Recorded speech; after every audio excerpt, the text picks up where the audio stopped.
आलोच ताई, मी लगेच येतो वापस. अरे दादा कुठं चाललास तू? ताई आलो. अरे दादा तू चालला कुठं? दादा माझा अंतकाळ जवळ आलाय रे. हा शब्द नको बोलू आता वापस. अंतकाळ जवळ आलाय. मी माणसं खाणारा राक्षस होतो. मी वाल्या कोड्याचा वाल्मिक ऋषी होण्याचा प्रयत्न केला, पण मला या समाजाने होऊ दिलं नाही. इमानदारीने जगलो. काय मिळालं मला? ही जळलेली बहीण आणि ते म्हातारे आई बाप की त्यांच्या अंगावर कपडे नाही शिदे, हेच भेटले मला. आणि तरी तू म्हणते की माझा अंतकाळ जवळ आलाय. मी आज माझ्या मुखात देवाचं नाव घेतोय. मी आतापर्यंत जगात देवाचं नाव शब्द हा मुखात माझ्या मी घेतला नाही, पण आज देवाला भांडतोय मी. जन्म मृत्यू हा फक्त देवाच्या हातात असतो, पण पांडुरंगा भगवंता, पांडुरंगा भगवंता, मी आज तुला भांडतोय. मी जोपर्यंत नाना ठाकूर, रागिनी, राजकुमार या तिघा लोकांचा निपात करणार नाही, तोपर्यंत माझ्या ताईला तुला मारण्याचा काही अधिकार नाही.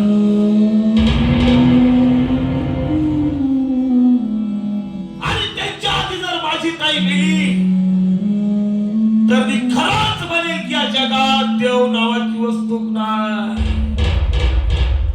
मी एकच म्हणेन की जे देव पुजतात ते येडे लोक आहेत या जगात, या पृथ्वीतलावरती. पांडुरंगा, त्यांच्या आधी, नाना ठाकूरांच्या आधी, राजगिरीच्या आधी माझ्या ताईला मारण्याचा तुला काही अधिकार नाहीये. आधी ते मारतील, त्याच्यानंतर माझी ताई मरेल. ताई, दादा ताई आलो मी. अरे दादा तू कुठं चाललास? ताई मी आलो.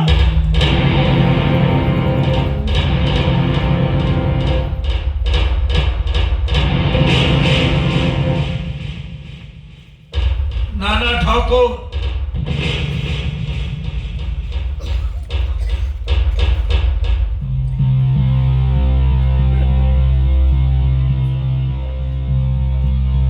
अविनाश 3 महिन्याची बोली करून गेला. आज दिसतोय तू. कुठे आहे तिथे हात सोनं स्कॉर्पिओ गाडी? लय पैशाचा गर्व आलाय तुला. हुंड्यासाठी शेवट माग पुसडू नका रे. हुंड्यासाठी शेवट तुम्ही तेच केलं ना जे नाही करायचं होतं. शेवटून तेच केलं तुम्ही.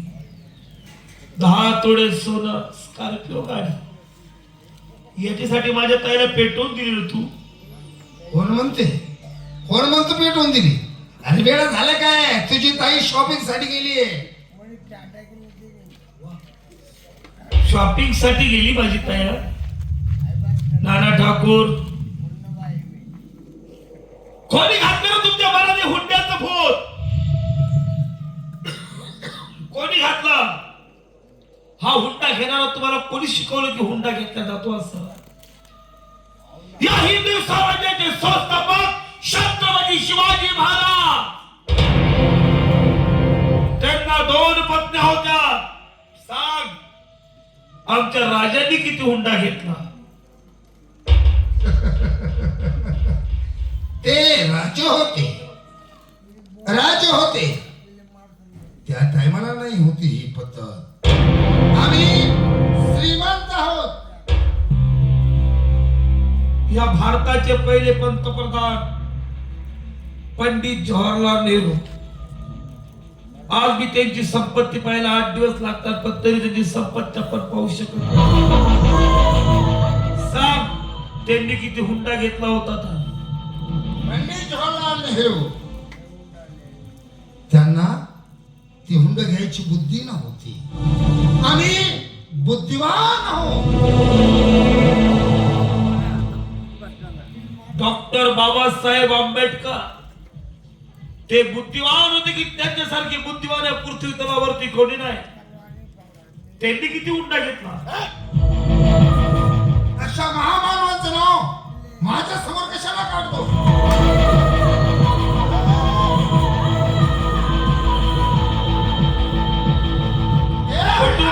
बोकड्याची अवलाद. अविनाश नाही, तुझा बाप गजराज. आरामखोर, माझ्या नावाला तू घाबरणारा कुत्रा, तू माझ्या नावाखाली खंडणी देणारा, आज मी तुझ्या समोर उभा आहे. आणि कोणी घातलं तुमच्या मनात हुंड्याचं भूत?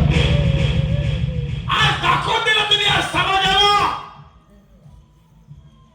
की फक्त श्रीमंताच्याच मुलीने संसार करायचा का? की ज्याच्याकडे संपत्ती आहे ते 1,00,000, 2,00,000, 10,00,000, 20,00,000 देऊ शकतात, त्यांच्याच मुलीने संसार करायचा का? अरे मग माझ्या शेतकरी आई बापाच्या मुलीचं काय?